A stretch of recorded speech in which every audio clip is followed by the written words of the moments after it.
এবং আমার বিশ্বাস আগামী দিনে বিএনপি ক্ষমতা আসলে বিপুল নূর সাহেব রাষ্ট্রীয় ক্ষমতায় আমি মনে করি একজন মন্ত্রী হিসেবেও তিনি আমার বিশ্বাস সেই মন্ত্রী পরিষদও তার জন্য একটা জায়গা থাকবে ইনশাআল্লাহ। থেকে আমি আবার জয়ী হয়ে এই বিপি নূর সাহেবকে বাংলাদেশের রাষ্ট্রীয় অবস্থানে পৌঁছাবার জন্য এবং রাষ্ট্রীয় দায়িত্ব হিসাবে আমি মনে করি যদি বিএনপি সরকার গঠন করে বিপি নূর সাহেব এই পটুয়াখালী জেলার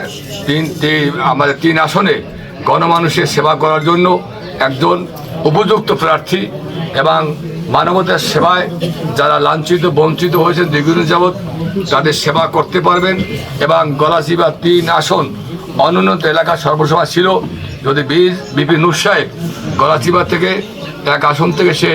এমপি সাহেবের নির্বাচিত হন, আমি আশা করি যে গলাচিপা সর্বস্তরের মানুষ, গণমানুষ, বিভিন্ন অসহায় মানুষ